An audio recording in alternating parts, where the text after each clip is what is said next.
집에서 밥을 안 먹으니까 집김치, 한국김치 이런 것들을 먹을 기회가 좀 더 줄어들고 외식에서 먹는 김치는 거의 대부분 다 중국산이에요. 중국산 김치를 우리가 알게 모르게 많이 먹고 있고 익숙해졌어요. 개인적으로 그렇게 생각해요. 이미 한국은 중국 김치의 노예다.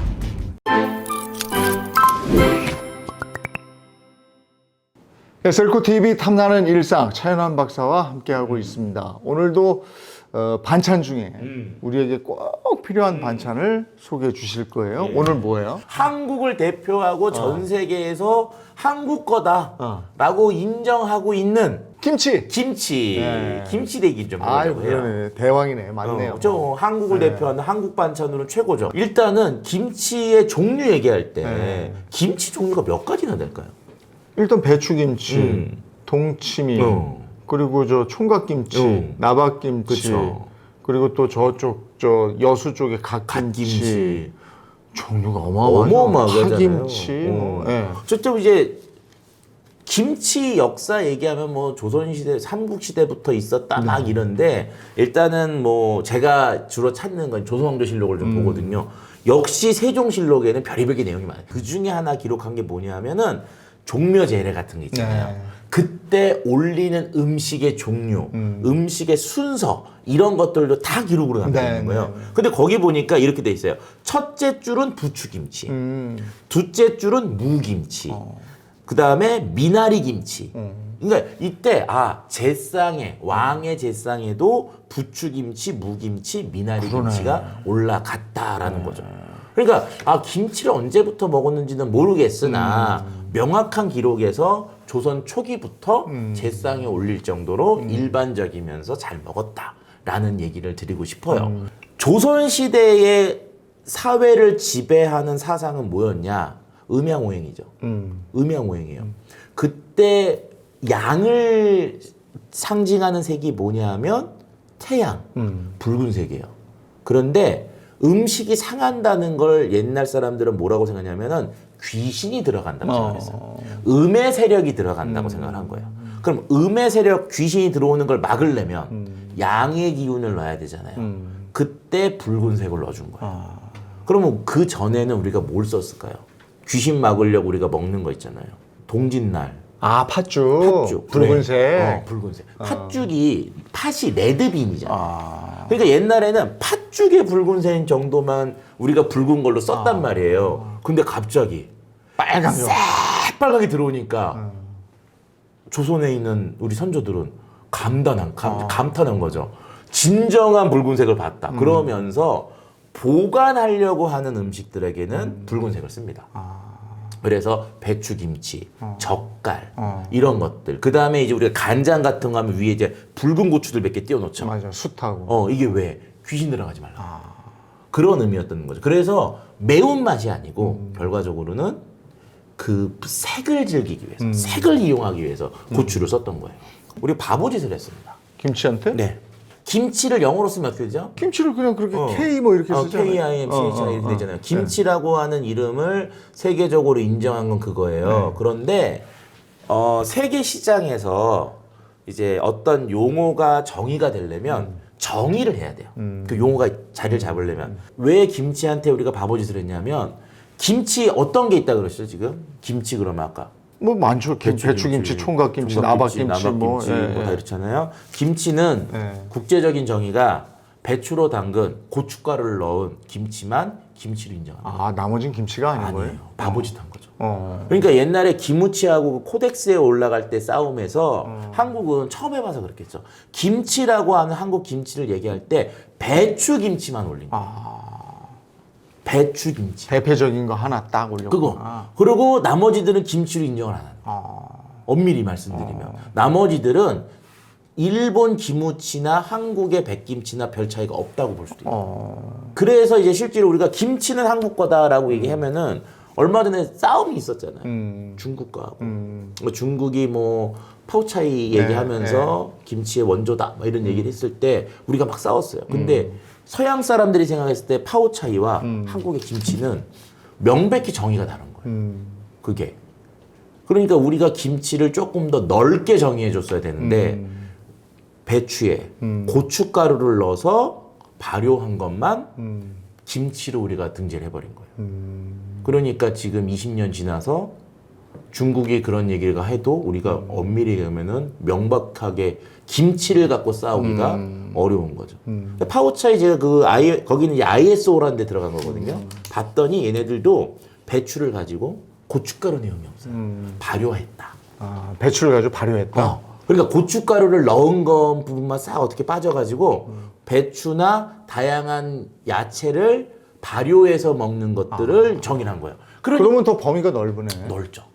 그러니까 이 중국 애들의 범위가 훨씬 넓게 정의가 돼서 그렇게 되네. 실제로 우리가 김치를 가지고 나중에 얘들하고 만약에 국제적으로 어떤 이 물건을 팔기 위한 전쟁을 해야 됐을 때 상당히 제한적으로 싸울 수밖에 없는 한계를 갖고 있다는 거죠. 그래요? 예, 그래서 실제로는 그 내용에 저는 한 방 맞았다. 그리고 지금이라도 늦지 않았으니까 한국의 김치에 대한 정의를 다시 바꾸는 또는 확대하는 노력을 하지 않으면 그래야 되겠네. 한국 김치 산업이 굉장히 위험하다라고 생각을 해요. 그런데다가 지금 우리가 먹고 있는 김치의 대부분이 중국에서 들어오는 김치들 아닙니까? 식당에서 파는 거 뭐 이런 것들. 두 번째는 중국이 저렇게 김치 종주권에 대해서 자신 있게 얘기할 수 있는 건 뭐냐면 개인적으로 그렇게 생각해요. 이미 한국은 중국 김치의 노예다 라는 생각을 하고 있을 수 있다는 거예요. 왜? 한국에서 유통되는 김치가 중국 김치 드셔보셨어요? 아니 식당에 가면 그냥 주는 게 중국 김치니까 그러니까 우리가 그걸 먹게 돼요. 우리가 김치를 먹는 거 생각해보면 집에서 밥을 잘 안 먹잖아요. 그러니까 이제 집에서 밥을 안 먹으니까 집김치, 한국김치 이런 것들을 먹을 기회가 점점 줄어들고 밖에서 외식을 자꾸 하게 되는데 외식에서 먹는 김치는 거의 대부분 다 중국산이야. 예. 그러니까 중국산 김치를 우리가 알게 모르게 많이 먹고 있고 익숙해졌어요. 그러면 이제 이런 질문을 드립니다. 국산 김치하고 중국산 김치 구분하실 수 있어요? 값이 비싼 건 국산이고 값을 모르는 값이 안 비싼 건 중국 건데. 먹거나 외향적으로. 저 중국 거는 희멀건하게 생겼고 우리 거는 좀 야물지게 생겼죠. 그쵸? 예. 지금 시청자 여러분들 혹시 중국산하고 국산 구분하실 수 있습니까? 그래서 저희가 준비를 해봤어요.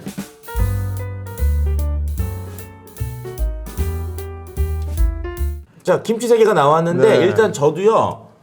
어떤 건지 몰라요. 제가 그래요? 그냥 오더만 이렇게 드렸어요. 제작진한테. 첫 번째 중국 김치, 네. 두 번째 한국 명인 김치, 세 번째 대기업 종갓집 김치. 요 3개를 주문했어요. 이제 외형으로 보면 저는 개인적으로 어떤 생각을 하냐면요. 중국산, 국산 이제 구분 못 한다거든요. 일단 먹어보죠. 먹어보죠. 한번 드셔보시고 그거부터 할까요? 그거부터 이제 3개 다 먹어보고 야, 이거 참 한국 사람이 한국 김치 구분을 못 한다는 건 참 망신인데.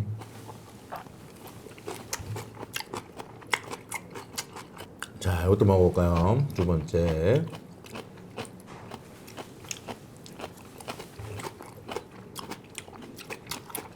자, 이거 먹어보겠습니다. 마지막. 비주얼은 이게 제일 익숙하지 않으세요? 그러니까.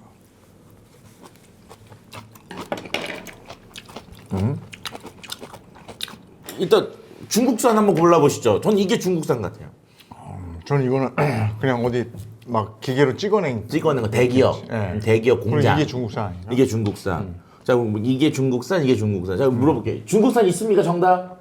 3번 중국산. 야, 이게 때깔만 좋게 했지 여기 달아. 달아. 그러니까 사람들 그냥 얄팍한 입맛에 길들여지게 만든 거고요. 요거는 포장해 놓은 거야. 요건 대기업. 요게 이제 명인. 요게 명인. 명인. 자, 그럼 이제 또 말씀하셨는데 명인 대기업 맞습니까? 정답 맞추셨습니다. 네. 최고입니다. 저도 못 맞췄는데. 축복받은 혓바닥. 자, 그럼 일단은 봤을 때 이게 중국산, 이게 대기업, 여기 이제 명인. 근데 그냥 딱 봤을 때는 이게 명인처럼 보이잖아. 때깔이 좋죠. 때깔이 좋잖아. 때깔이 좋죠.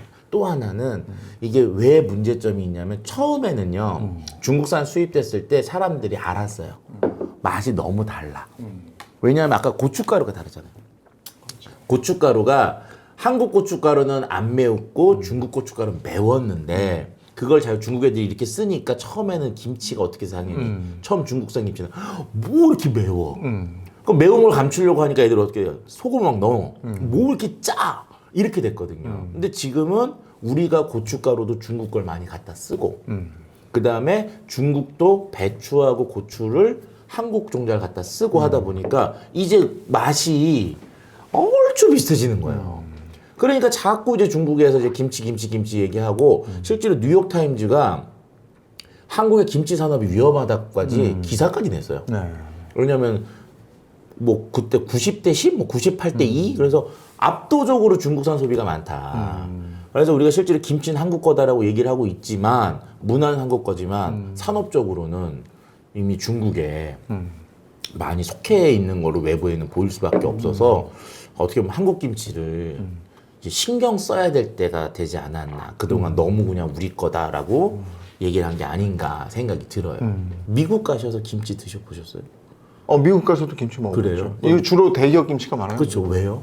거기 유통이 잘 되니까. 아니에요. 이유는 균 때문이에요. 균? 예. 미국이란 나라는 얘를 뭐라고 보냐면요. 발효식품이라고 지금 보긴 하지만 걔들의 이제 전문적 관점에 보면은 절인 배추를 썩혔네. 이렇게 보는 거예요. 썩은 거야? 예.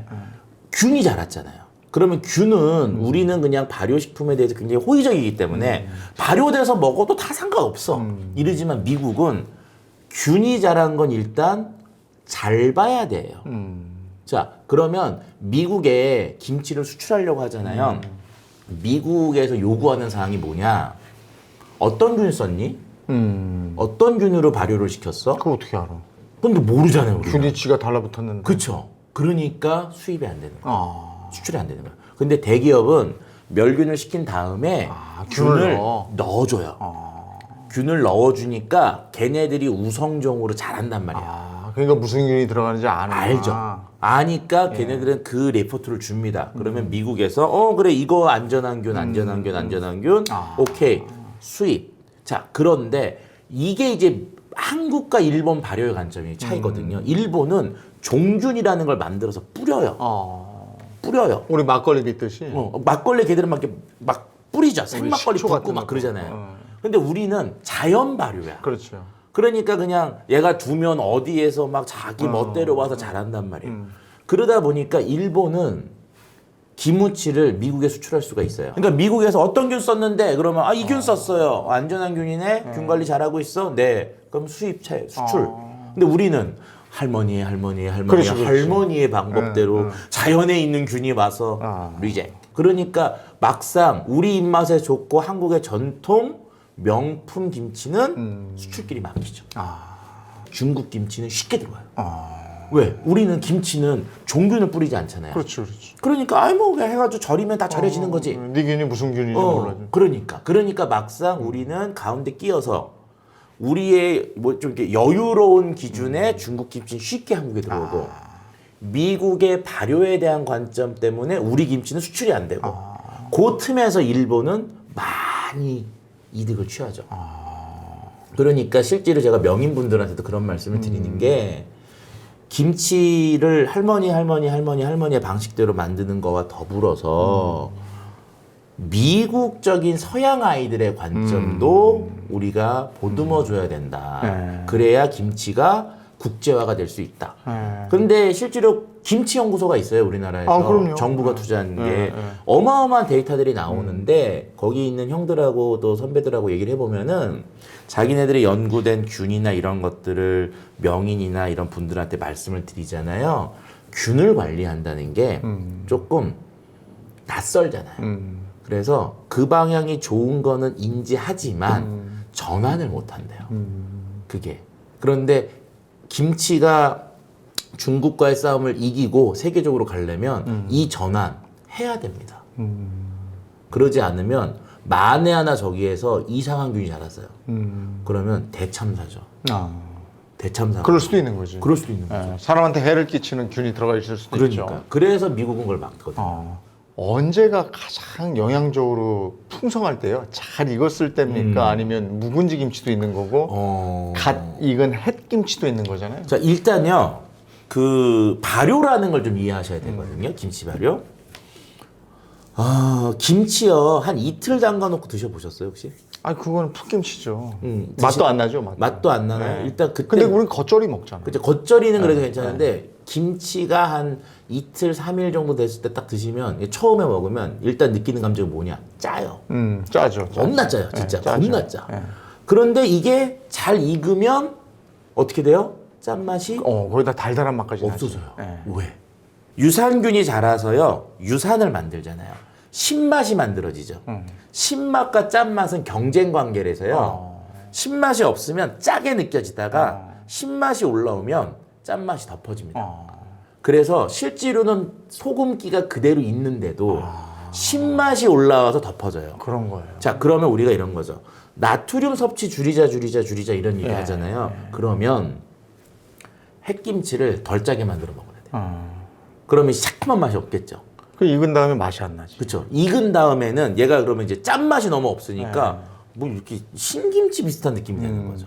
그래서 영양적으로는 다 집어넣기 때문에 나가는 게 없잖아요. 거의 비슷합니다. 다만 그 안에의 미생물의 발효 때문에 짠맛을 느끼는 강도가 달라서 실제로는 내가 고나트륨을 먹고 있을 때의 일반 김치 위험할 수 있어요. 내가 안 짜다고 느끼지만 실제로는 많이 짜게 느낄 수가 있죠.